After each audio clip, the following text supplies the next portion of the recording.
according to His way. My name is Hyuna Lee. I'll be sharing what God has been teaching me in my daily walk with Him as I'm sharing with my friends and family. So thank you for joining me today. We have a special guest today. His name is Richard.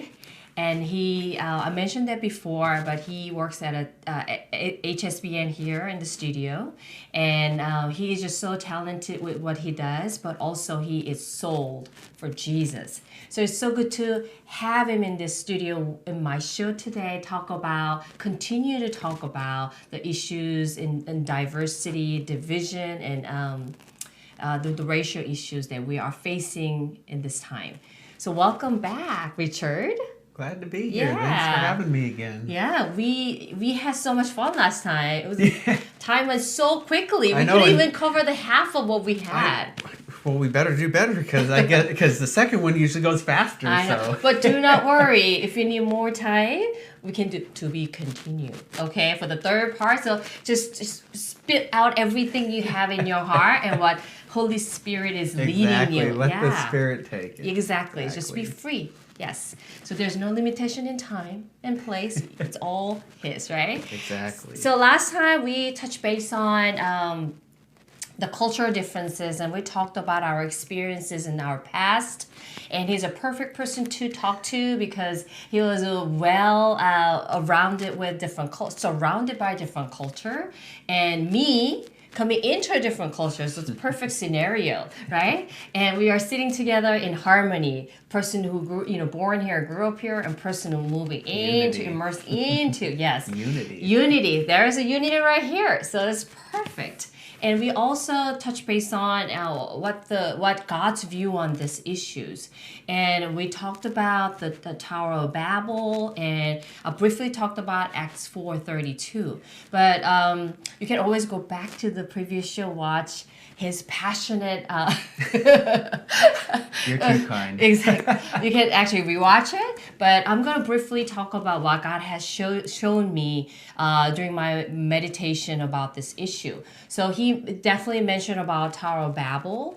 That is all people's pride behind that, and God was not happy. People were building the tower up to heavens so they can reach the heavens. It sounds more like, fallen angels, right? I want to be like God. I want to be up there, and that's the pride behind all this. And God was not happy. They all had one language before, but then God confused everyone with the different language so they not be able to understand each other. They kind of scattered and divided, right? And then Acts 4:32 got highlighted because I was walking through Acts that time. The verse, I'm going to read it for you guys, is 4:32 is, all the believers were one in heart and mind. No one claimed that any of their possessions was their own, but they shared everything they had. Interesting. There's no correlation between these two, But how I understood is like what God has in kingdom, because He's our Father, right? Whatever He has is mine, right? So in Tower of Babel, like that's pride. Oh, I want to be higher than you, greater than you. I'm going to go up there, look down on you. I'm going to do everything in my power and then control you. All that stuff. But it's so contrast from the Tower of Babel. God is saying that everything Father has is mine. So all my sisters and brothers in Christ, what you have or what I have, the kingdom shares the same thing. So we share the kingdom community. Yes. So there's no distinction, right? There's no superior, inferior, who is better than me, who is lower than me. There's none of that, right? There's no distinction between, because whatever God has in the kingdom has mine. And for you too. So there's unity in that sense. So like, okay. So we have to be humble. We have to really see things through the God's lenses and see it in the same equal, proportion, right? Right. So that's what we kind of talk about that last time. And today we'd like to talk a little bit about more practical ways, right? Because we understand, we love to be operated by Spirit. That's what we are longing for. Our daily lives reflect on spiritual realm, right? But also we have physical body, right? You and I, physical body, we eat and sleep and everything. Yeah. We do everything this earth until we join our Father in heaven. So we have to learn how to find the practical ways to that we can be united. We can live in harmony. We can get along. He Right, said last yeah, time. yeah, So maybe we exactly. can talk about that. So Richard, what do you think? Is there any certain like some ways that you can give the viewers practical ways to be exposed or to immerse into different culture or have better understanding of different races and cultural backgrounds? Yeah, so first I want to start with just the basis before I get into the specifics, which is simply back to we talked on the last episode about, do unto others as you would have others do unto absolutely. you. You have to have that in the back of your mind. If you don't have that in the back of your mind, it's very easily to let things get under your skin. It just is.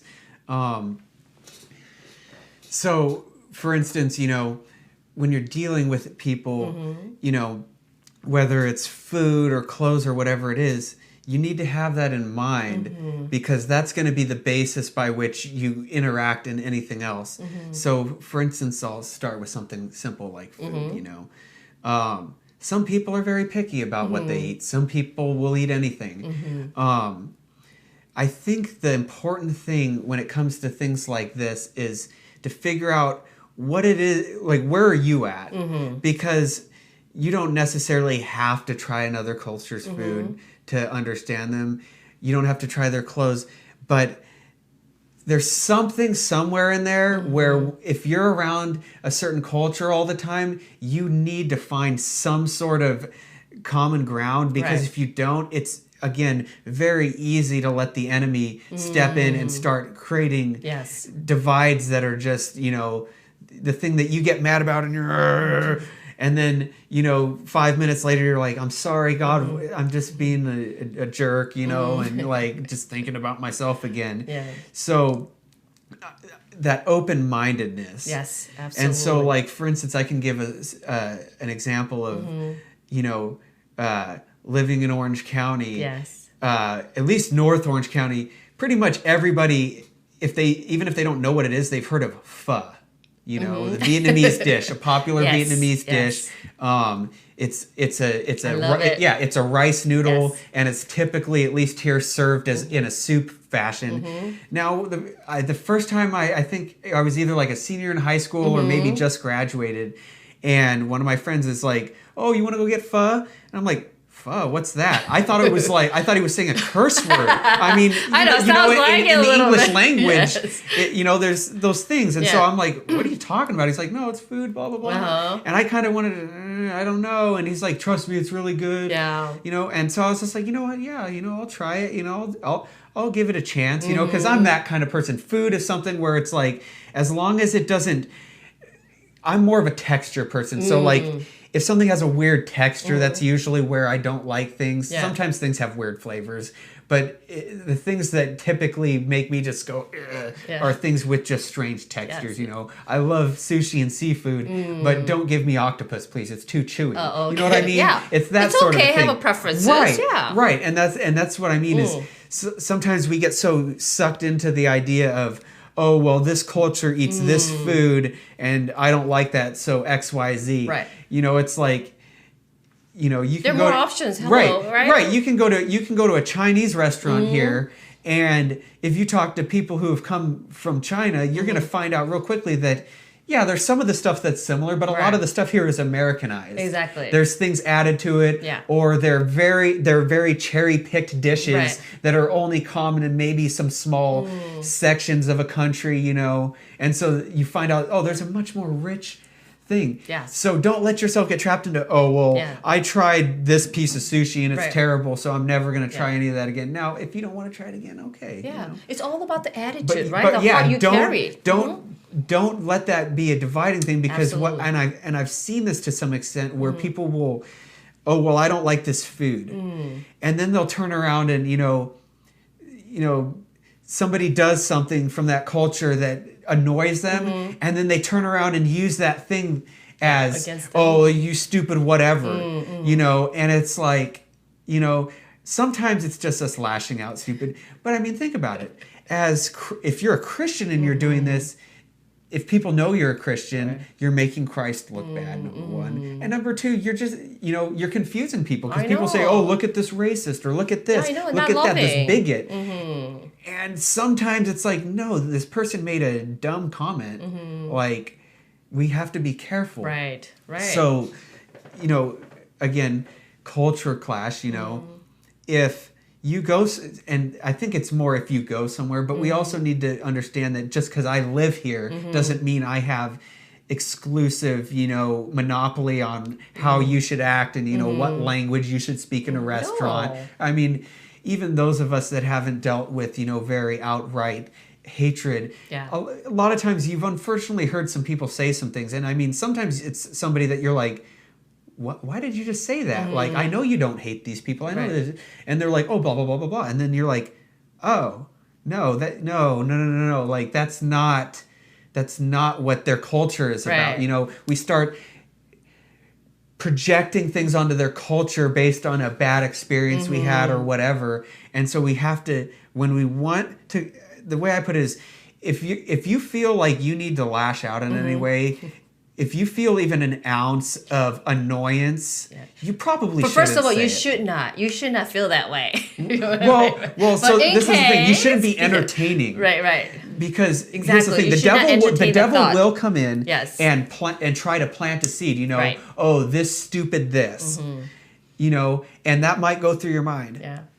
That's not the sin. The sin is if you sit there and go, Right. yeah, you know what? Yeah, that's right. Yeah, that's stupid this. Right. And even worse, if you vocalize it. Yeah. And here's why it's worse if you vocalize it. For a couple reasons. Not only can other people hear it, but guess what? The devil you might be able to hear the devil throwing thoughts at you, but he can't necessarily hear your thoughts back. The second you vocalize it, he can hear it. Yes. That's why there's a principle about what to say, when to say it, and when to say nothing at all. Because sometimes you're giving an inroads that's showing, oh, hey, that little tiny seed I threw over there, it might not have worked, but it definitely got him riled up. So we're going to have to find something similar that will, Yeah. So, yeah.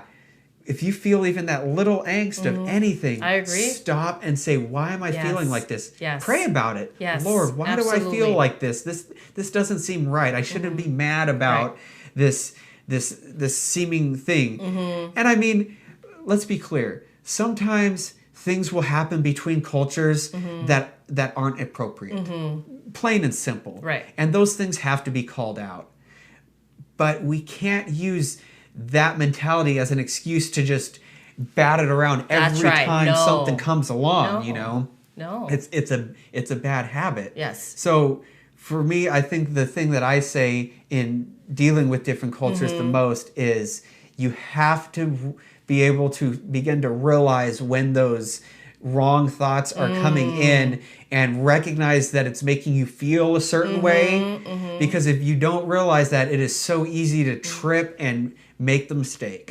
Absolutely. Because I agree. We all have our own bias because we have our experience. And that's normal. It's very normal. But when the thought comes, we got to stop and pause and set aside and ask God to give his visions, his eyes to see people differently, because we are dominated by our flesh, right? At that point. Right. So we have to learn to shift our mindset to align with his visions, his eyes, his lenses to see things the way he sees, right? Right. So it's a process. It's something that quickly, okay, I'm a newborn Christian and everything will be all like turned out to be beautiful and it's not like that, right? Yeah. We have our flash, right? So that's a process, the effort we have to make, to renew our minds. And so what you just said actually sparked something else, which was talking about culture. Now, here's something interesting you might not think about when we say culture. Homeless culture.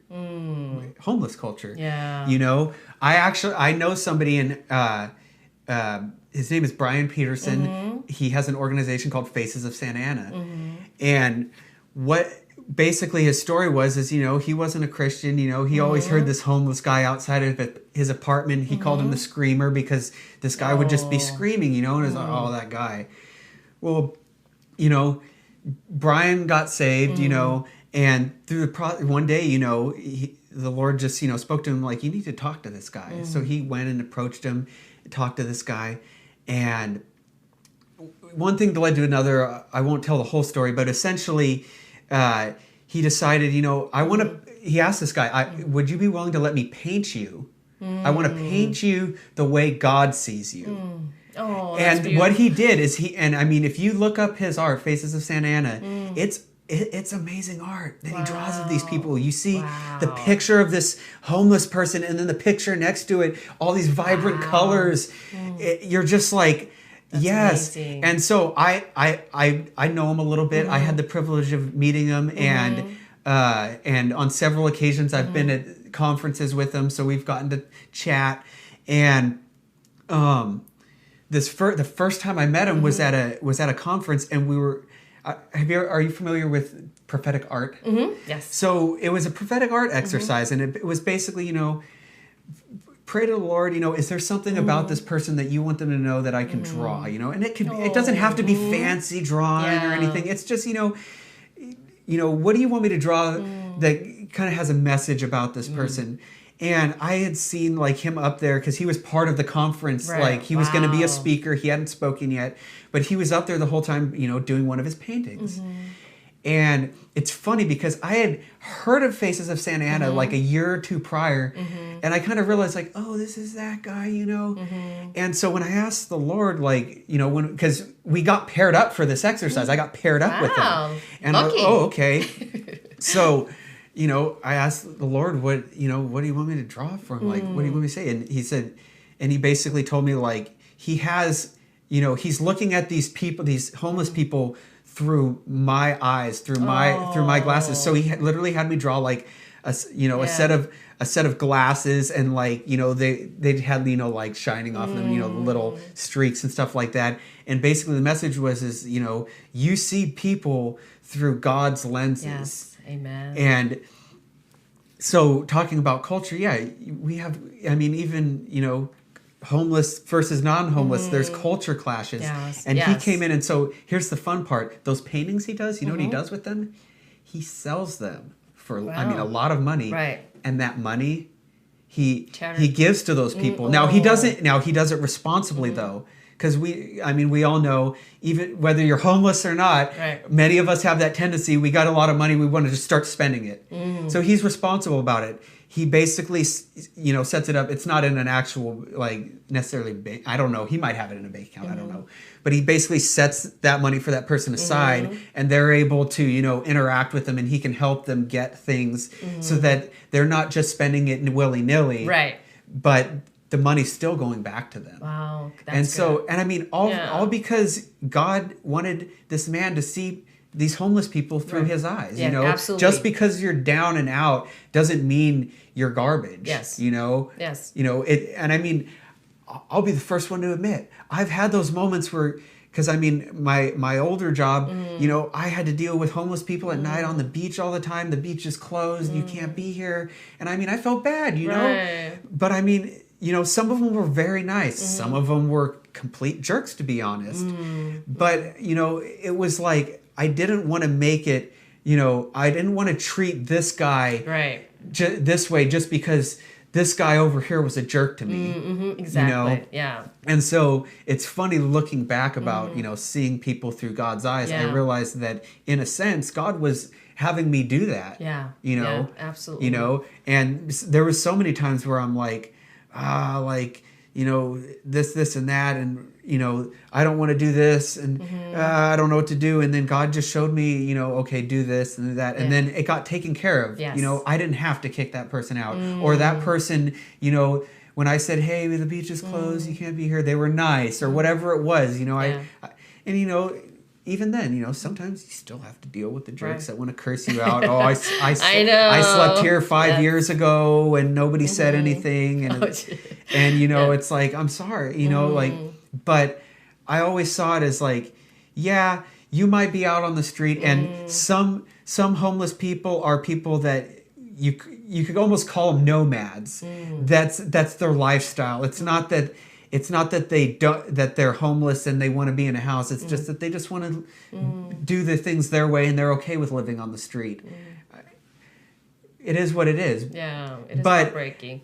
That doesn't mean, but just because they want to be, some of Right. them want to be there, also doesn't mean we shouldn't help them still. Exactly. When we can, because that's another thing too. Some of them will like push you out of the way. You know, don't help me. You know. Yeah, even the Bible says you never know. You might entertain the angel, right? Right, exactly. So you never know, and it just you have to see that regardless whether you get involved with them, it doesn't really matter. If you get involved, that's great. But you know, Right. a first step. To see them differently, see them how Exactly. they are made in the image of God, Right. right? Image of Himself, right? So we just honor that first, and the second step will come after first step. So we Right. have to change our mindset and the view first Right. before we do anything Right. else. So it's important. And like the picture I was talking about, you put on God's specs, you know, to have His vision. Yeah.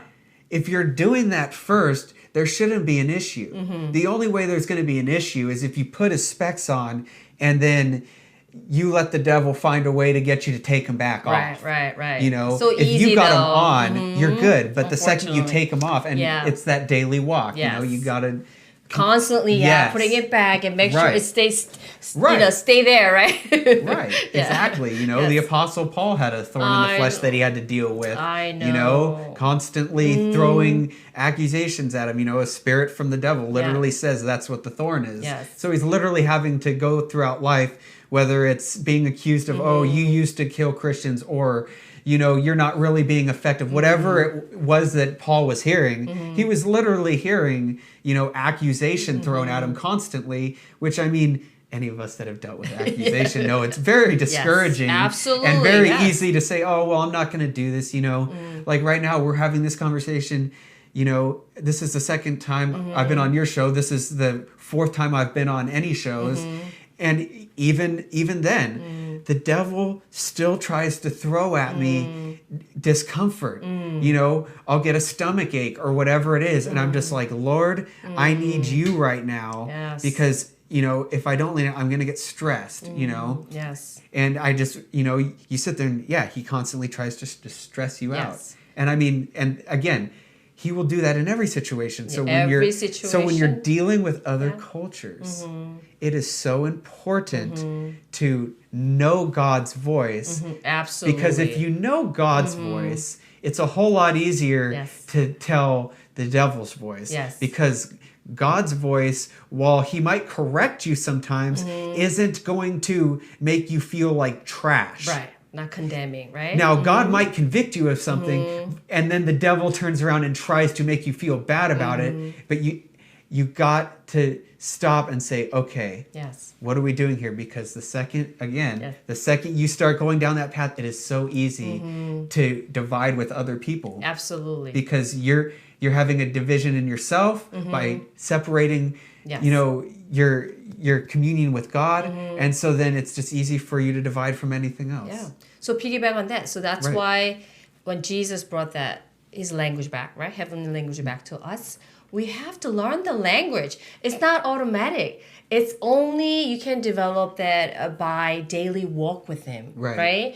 Reading the Bible, studying, meditating on it, and hear His voice and value and steward the Word and the voice from the Lord. And that's how you learn. Just like learning any other language, it's not automatically, I'm going to just memorize ABC and be done with it. No, it requires practice, right? Right. It requires like little boldness to talk to other people, right? Yeah. So there's a process. You have to learn the language, and it's slowly. I mean, trust me, this is miracles. Just really speaking to you, sharing this in English. Hello, I grew up in full-on speaking Korean, and I got here when I was 20. So my mother tongue and my stronger language is Korean still, but it's the process. I practiced. I went through a little up and down, but I try to bear that stress and hardship. but it came a long way, So that's the same thing that God's language. You just have to put some time in it, put passion in it, and your effort in it, and then just be with God constantly, and distinguish His voice versus the enemy's voice, and the nuance, all the different things, because kids. Mother, when they have children, when I have my children, we have mother's instinct, but doesn't necessarily I recognize my daughter's voice automatically. It's over time, right? Because we do have instinct, intuition, right? But also it's something they develop, that I keep on hearing my kids' voice. So when they are 2 years or toddler, when I hear them from far, right? I can catch their, cries. I can catch their voices, because it's something that developed intimately. Because they're in and out, like every day, holding them, feeding them. That is required. So learning the language is essential. Right. Yeah? To have it unity. But we only have a few minutes. Okay, maybe we can continue the third part, so we can talk about that, Richard. But I want to go back to that food, right? Food gathers people, and it's a really baby step. We can a very simple and easy step. You can actually put yourself into a different culture and different people's backgrounds and experience a new challenges and new adventure. And if you really, he beat me to it, because I tried my first fall when I was 21. So you are younger than me. So you're more adventurous than I am. But if you haven't tried Korean food, you must try. That's a good start. Korean food is amazing. I'm sure other food is amazing too. But just try that, the new, different dishes here and there, even the drinks. There are so many amazing drinks out there you can explore, and food. And food reflects the culture, right? And then so it's a good way to start.